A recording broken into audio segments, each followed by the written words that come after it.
نحمده ونصلي على رسوله الكريم اما بعد۔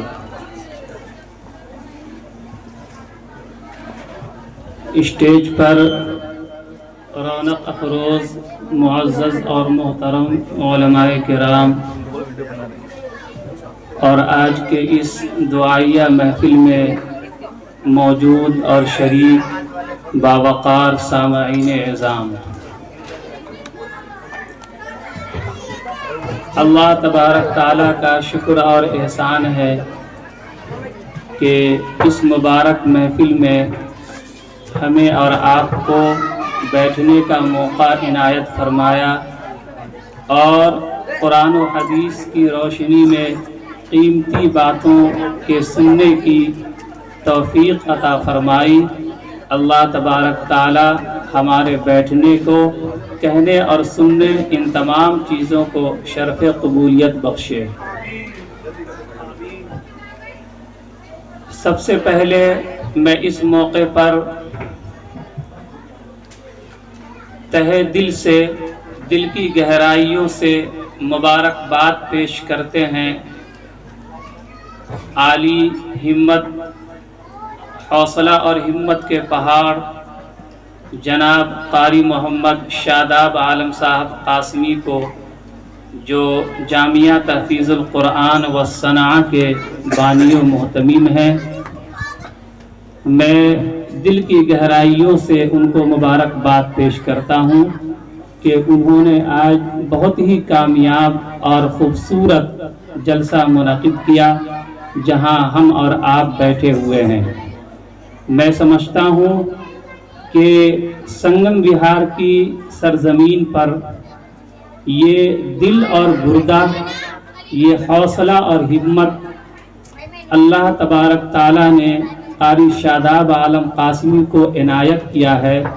کہ وہ اس طرح کی خوبصورت مجلس اور اس طرح کی امتیازی شان و شوکت والا پروگرام منعقد کرنا، یہ انہی کا امتیاز ہے، یہ انہی کی خصوصیت ہے کہ سنگم وہار میں اس طرح کی نورانیت اور روحانیت مختلف زاویے سے اور مختلف مواقع پر یہ کرتے رہتے ہیں۔ یہ ان کی جد و جہد ہے، یہ ان کی قربانی ہے۔ اللہ تبارک تعالی مزید قاری شاداب عالم صاحب کو حوصلہ عطا فرمائے اور اس طرح کے نیک کام کرنے کی مزید قاری صاحب کو توفیق عطا فرمائے۔ میں ایک بات ضروری طور پر کہنا چاہتا ہوں کہ یہ جامعہ تحفیظ القرآن والصنعہ تقریباً 15-16 سال سے قائم ہے۔ 2005 میں اس ادارے کا قیام عمل میں آیا ہے اور یہ 2021 ختم ہونے کو ہے، بعد شروع ہونے جا رہا ہے۔ 15-16 سالہ خدمات ہے اس ادارے کی، اور میں یہ سمجھتا ہوں کہ سنگم وہار کا کوئی بھی گھر ایسا نہیں ہوگا جس گھر کے اندر جامعہ تحفیظ القرآن والصنعہ کا فیض نہیں پہنچا ہوگا۔ الا ماشاء اللہ کوئی گھر ایسا ہوگا جہاں کسی وجہ کر نہیں پہنچ پایا ہوگا، ورنہ سنگم وہار کے کونے کونے میں اور سنگم وہار کے تمام گھروں میں اس ادارے کا فیض پہنچا ہوا ہے۔ یہ اس ادارے کی خصوصیت بھی ہے اور امتیاز بھی ہے کہ دینی تعلیم کو گھروں تک کس طرح پہنچایا جائے اور قرآن کریم کی تعلیمات سے اس علاقے کو اور اس محلے کو کس طرح سے منور کیا جائے اور کس طرح سے آراستہ کیا جائے، کس طرح سے قرآن کا فیض اور دینی تعلیم کو پہنچایا جائے، اس ادارے نے اس علاقے میں، اس محلے میں ہمیشہ فکر کی ہے اور اس فکر میں اللہ نے اس ادارے کو کامیابی عطا کی ہے۔ میں ایک بات اور بتا دوں کہ یہ اس ادارے کی ہی خصوصیت ہے اور سنگم وہار کا یہ امتیاز ہے کہ آپ کے اس علاقے میں دارالعلوم وقف دیوبند کے سابق محتمم اور آل انڈیا مسلم پرسنل لا بورڈ کے نائب صدر ملک کے مشہور عالم دین حضرت مولانا محمد سالم صاحب قاسمی بھی یہاں تشریف لا چکے ہیں۔ اسی طرح مولانا اسرار الحق قاسمی رحمہ اللہ تعالی MP کشن گنج، وہ بھی یہاں کے اجلاس میں تشریف لا چکے ہیں۔ دارالعلوم اور دارالعلوم وقف کے بیشتر اکابر یہاں کے اجلاس میں، یہاں کے پروگرام میں اور سنگم وہار میں تشریف لا چکے ہیں۔ یہ اس ادارے کا فیض ہے، یہ اس ادارے کی قربانی ہے۔ لہٰذا آپ حضرات سے بھی گزارش ہے کہ ہر اعتبار سے اس ادارے کا تعاون فرمائیں اور اس ادارے کی طرف متوجہ فرمائیں، اور سب سے بڑی بات یہ ہے کہ قاری شاداب عالم صاحب کی حوصلہ افزائی گاہے بگاہے آپ حضرات کرتے رہیں، تاکہ دینی کاموں میں اور قرآن کی تعلیم کو ہر گھر تک پہنچانے میں ان کو دشواری پیش نہ آئے اور آسانی کے ساتھ یہ قرآن کی خدمت انجام دیتے رہے۔ بہرکیف مدارس اسلامیہ کے تعلق سے میں ایک شعر کہنا چاہتا ہوں۔ وطن کا ذرہ ذرہ ہے، وطن کا ذرہ ذرہ یہاں اس بات پر ہے شاہد کہ مدارس کے سپوت اس ملک کے جاباز غازی ہیں۔ سیاسی کھیل ہے ورنہ یہ دشمن بھی سمجھتا ہے کہ اسلامی مدارس مرکز کردار سازی ہے۔ جامعہ تحفیظ القرآن کے حوالے سے میں یہ کہنا چاہوں گا کہ انہیں حقیر سمجھ کر نہ گل کرو یارو، انہیں حقیر سمجھ کر نہ گل کرو یارو، یہی چراغ جلیں گے تو روشنی ہوگی۔ انہیں حقیر سمجھ کر نہ گل کرو یارو، یہی چراغ جلیں گے تو روشنی ہوگی۔ یہ روشنی پھیلانے کا کام آپ کے اس علاقے میں، آپ کے اس محلے میں یہ جامعہ تحفیظ القرآن کر رہا ہے۔ میں آپ کو ایک پرانی تاریخ کی طرف لے جانا چاہتا ہوں کہ جب اللہ کے نبی صلی اللہ تعالی علیہ وسلم اس دنیا میں تشریف لائے، مکہ مکرمہ میں آپ کی پیدائش ہے، تو اس وقت حالات بہت زیادہ خراب تھے۔ اس وقت حالات بہت زیادہ خراب تھے۔ سماج اور معاشرے کے اندر جتنی بھی برائیاں ہو سکتی تھی، جتنی بھی خرابیاں ہو سکتی تھی، وہ تمام کی تمام برائیاں اور وہ تمام کی تمام خرابیاں اس وقت موجود تھی۔ بت پرستی عام تھی، شراب نوشی کا معاملہ عام تھا، زناکاری عام تھی، جوا کا معاملہ عام تھا، قتل و غارت گری، ظلم و جور کا معاملہ عام تھا۔ غرض یہ کہ جتنی بھی خرابیاں ہو سکتی ہیں، جتنی بھی برائیاں ہو سکتی ہیں، وہ تمام کی تمام برائیاں اس وقت موجود تھی جس وقت اللہ تبارک تعالیٰ نے نبی کریم صلی اللہ علیہ وسلم کو اس دنیا میں مبعوث فرمایا، آپ کو بھیجا۔ لیکن اس زمانے کا نام زمانہ زناکاری یہ نہیں رکھا گیا، اس زمانے کا نام زمانہ قتل و غارت گری نہیں رکھا گیا، اس زمانے کا نام زمانہ شراب نوشی نہیں رکھا گیا۔ اگر اس زمانے کا نام رکھا گیا تو زمانہ جاہلیت رکھا گیا، اس زمانے کا نام رکھا گیا تو زمانہ جاہلیت رکھا گیا۔ اس سے یہ بات بخوبی سمجھ میں آتی ہے کہ سماج اور معاشرے میں جو برائیاں پھیلتی ہیں اور جو خرابیاں پھیلتی ہیں وہ جہالت کی بنیاد پر پھیلتی ہے۔ اس لیے اگر ہم کو اپنے سماج اور معاشرے سے برائیوں کو ختم کرنا ہے اور اچھا اور صالح سماج اور معاشرے کی تشکیل اگر دینا ہے تو سب سے پہلے اپنے علاقے سے، اپنے محلے سے آپ کو جہالت کو ختم کرنا ہوگا اور علم کی شمع آپ کو روشن کرنی ہوگی، اور جو علم کے پہنچانے کا کام جو ادارہ کر رہا ہے آپ کو اس کا معاون بننا پڑے گا، اور اسی کے ذریعے سے پورے علاقے میں، پورے محلے میں جہالت ختم ہوگی اور علم کی شمع روشن ہوگی، علم کی شمع عام ہوگی۔ جب تک تعلیمی ادارے نہیں ہوں گے، دینی ادارے نہیں ہوں گے، اس وقت تک سماج اور معاشرے سے جہالت کا خاتمہ نہیں ہو سکتا ہے، اور جب تک سماج اور معاشرے سے جہالت کا خاتمہ نہ ہو اس وقت صالح معاشرہ اور خوبصورت معاشرے کا تصور یہ ناممکن ہے۔ اس لیے آج اپنے دل میں آپ یہ عہد کر لیں اور یہ ارادہ کر لیں کہ ہمارے گھر میں جو بچے ہیں اور ہمارے گھر میں جو بچیاں ہیں، ہم ان کو دینی تعلیم و تربیت سے آراستہ کریں گے۔ آپ کے محلے میں، آپ کے گاؤں میں، آپ کے علاقے میں یہ مضبوط ادارہ دینی خدمات بحسن خوبی انجام دے رہا ہے۔ اسلامی تعلیمات کے لیے، قرآن کریم کی تعلیم کے لیے اور اسلامی معلومات کے لیے آپ اپنے بچوں اور بچیوں کو جامعہ تحفیظ القرآن میں اچھی تعلیم و تربیت کے لیے آپ ضرور بھیجیں۔ یہ آپ کی شرعی ذمہ داری بھی ہے، اخلاقی ذمہ داری بھی ہے۔ میں 2-3 بات پوری ذمہ داری کے ساتھ آپ کے حوالے کر کے مختصر وقت میں رخصت ہو جانا چاہتا ہوں، چونکہ وقت بہت کم ہے اور بہت سارا کام بھی ابھی انجام دینا ہے۔ ماں باپ کے اوپر بچوں کے حوالے سے، اولاد کے حوالے سے 3 حقوق عائد کیے گئے ہیں شرعی طور پر۔ یہ ماں باپ کی ذمہ داری ہے ان کے بچوں کے حوالے سے، ان کے اولاد کے حوالے سے۔ پہلی شرعی ذمہ داری آپ کی یہ ہے کہ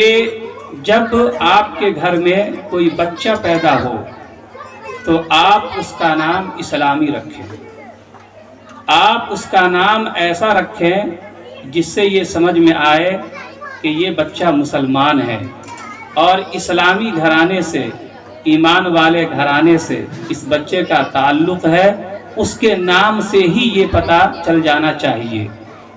اور اس تعلق سے عام طور پر لوگ جب کسی کے گھر میں بچہ پیدا ہوتا ہے تو بجائے قاری شاداب عالم سے رابطہ کرنے کے، بجائے مفتی عبدالرافع صاحب سے رابطہ کرنے کے، بجائے مولانا زاہد صاحب سے رابطہ کرنے کے، وہ موبائل اور انٹرنیٹ سے اپنا رابطہ کرتے ہیں اور وہاں نام تلاش کرتے ہیں۔ یہ نہایتی غلط بات ہے۔ انٹرنیٹ کے اوپر یا موبائل کے اوپر جو نام ہوتا ہے وہ نام صحیح بھی نہیں ہوتا اور اس کے معنی بھی صحیح نہیں ہوتے۔ اسلامی نام اور صحیح معنی والا نام اگر آپ کو کوئی بتا سکتا ہے تو یہ علماء کرام، ائمہ اعظام آپ کو بتا سکتے ہیں۔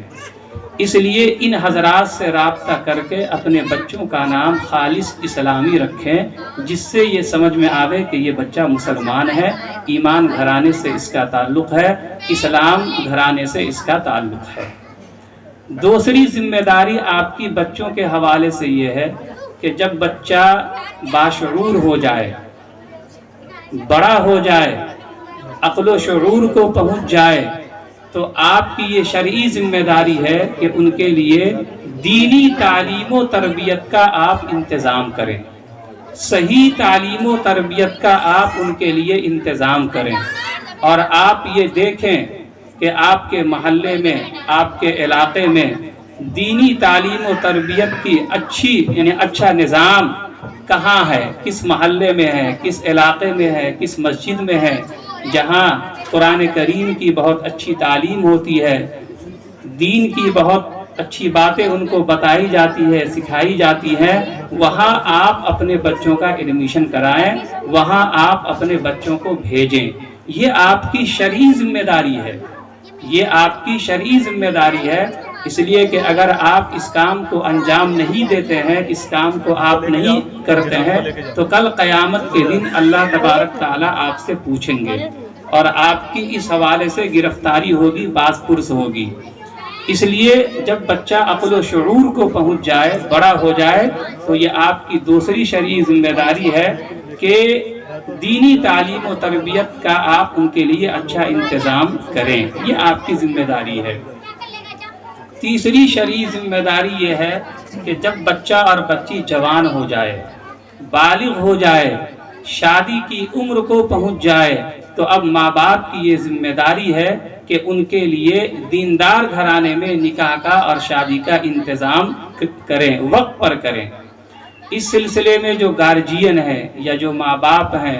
وہ بہت ہی زیادہ سستی اور کاہلی کرتے ہیں، غفلت کے شکار ہیں۔ بچے بڑے ہو جاتے ہیں، ان کے نکاح کا انتظام نہیں کرتے، بچیاں بڑی ہو جاتی ہے، اس کی شادی کا، اس کے نکاح کا انتظام نہیں کرتے ہیں، جس کا نتیجہ اور خراب رزلٹ یہ آتا ہے کہ ہماری بچیاں مرتد ہو جاتی ہیں یا غیروں کے ساتھ جا کر غیر اسلامی طریقے سے، غیر شرعی رسم و رواج کے مطابق وہ اپنا نکاح کر لیتی ہے۔ یہ ماں باپ کی سستی کا نتیجہ ہے، یہ ماں باپ کی بے توجہی کا نتیجہ ہے۔ وہ سارا کام کرتے ہیں، لیکن جب بچے اور بچیوں کی شادی کا وقت آتا ہے تو وہ ٹالتے رہتے ہیں اور وہ اس طرف توجہ نہیں دیتے ہیں۔ آج کل آپ نے سنا ہوگا کہ ہماری بہت ساری مسلم بچیاں مرتد ہو رہی ہیں، وہ اسلام سے پھر رہی ہیں، ایمان سے پھر رہی ہیں اور غیروں کے ساتھ، برادران وطن کے ساتھ، ہندو کے ساتھ وہ اپنا نکاح، وہ اپنی شادی کر رہی ہے۔ یعنی اس کی وجہ کیا ہے؟ جہاں بے شمار اسباب ہیں، بے شمار وجوہات ہیں، وہیں پر ایک وجہ یہ بھی ہے کہ ماں باپ وقت پر اپنے بچوں اور بچیوں کی شادی نہیں کرتے ہیں، نکاح نہیں کرتے ہیں، اس کا انتظام نہیں کرتے ہیں۔ دوسری وجہ اس کی یہ بھی ہوتی ہے ہمارے مسلم بچیوں کے مرتد ہونے کی، اسلام سے پھر جانے کی، کہ دینی تعلیم و تربیت سے اس کو آراستہ نہیں کرتے ہیں، قرآن کریم کی تعلیم اس کو نہیں سکھاتے ہیں، دینی معلومات اس کو فراہم نہیں کرتے ہیں۔ اپنے گھروں کے اندر جو ایک دینی ماحول پیدا کرنا چاہیے، دینی مزاج پیدا کرنا چاہیے، دینی فضا قائم کرنی چاہیے، وہ ہم نہیں کرتے ہیں۔ اور ان کو جو ایک ایمان کی اہمیت معلوم ہونی چاہیے، ایمان کی نعمت اور ایمان کی دولت جو اس کو معلوم ہونی چاہیے، وہ ہم ان کو نہیں بتاتے ہیں۔ وہ اس کو نہیں معلوم ہے کہ ایمان کیا چیز ہے، اس کو یہ بتایا جائے۔ اپنی بچی کو آپ بتائیں، اپنے بچے کو آپ بتائیں کہ ایمان اللہ کی اتنی بڑی دولت ہے، اللہ کی طرف سے اتنا بڑا انعام اور اکرام ہے کہ اسی ایمان کی بدولت ہی کوئی جنت میں جا سکتا ہے۔ جنت میں داخلے کا یا جنت میں جانے کے لیے ایمان ہی ایک واحد راستہ ہے۔ ایمان والا ہی جنت میں جا سکتا ہے، بغیر ایمان والا جنت میں نہیں جا سکتا ہے، وہ جہنم میں جائے گا۔ جن کے پاس ایمان نہیں ہے، جن کے پاس ایمان کی دولت نہیں ہے، ان کا ٹھکانہ جنت نہیں بلکہ جہنم ہے۔ اور ان کو یہ بتایا جائے کہ جنت یہ عیش و آرام کی جگہ ہے، آسائش اور سہولیات کی جگہ ہے، طرح طرح کی نعمتیں ان کو اللہ تبارک تعالیٰ کی طرف سے دی جائیں گی۔ اور جو دوزخ اور جہنم ہے اس کے اندر عذاب ہے، اس کے اندر پریشانیاں ہیں، اس کے اندر مشکلات ہے۔ اگر آپ یعنی ایمان کے اوپر اگر آپ کا خاتمہ ہوگا، ایمان کی حالت میں اگر آپ اس دنیا سے جاتے ہیں تو آپ کا ٹھکانہ جنت ہوگا، اور اگر بغیر ایمان کے اگر آپ کی وفات ہوتی ہے، اگر آپ مرتے ہیں تو آپ کا ٹھکانہ جہنم ہوگا۔ یہ آپ اپنے بچوں کو بتائیں، یہ آپ اپنی بچیوں کو سکھائیں جو مرتد ہو رہی ہیں، جو اسلام سے پھر رہی ہیں اور غیروں کے ساتھ جا کر وہ شادی اور نکاح کر رہی ہے۔ اس میں ہمارا قصور ہے، ان بچے اور بچیوں کا تو بعد میں قصور ہے۔ اس لیے ان تین باتوں کی طرف آپ توجہ دیں اور گرہ باندھ لیں، یہ آپ کی شرعی ذمہ داری ہے کہ جب بچہ پیدا ہو تو اسلامی نام رکھیے، جب وہ بڑا ہو جائے تو ان کو دینی تعلیم و تربیت کے لیے کسی اچھے اور کامیاب ادارے میں بھیجیے، اور جب وہ بالغ ہو جائے، بچہ ہو یا بچی، تو سب سے پہلے اس کے لیے نکاح اور شادی کا انتظام کیجئے۔ یہ آپ کی شرعی ذمہ داری ہے۔ اگر ہم اور آپ اس میں کوتاہی اور غفلت کرتے ہیں تو اللہ تبارک تعالیٰ کے یہاں ہماری پوچھ ہوگی۔ بہرکیف میں انہی باتوں پر اپنی بات کو ختم کرتا ہوں اور اللہ پاک سے دعا کرتا ہوں کہ اللہ تبارک تعالیٰ کہنے سننے سے زیادہ عمل کی توفیق عطا فرمائے۔ وآخر دعوانا ان الحمدللہ رب العالمین۔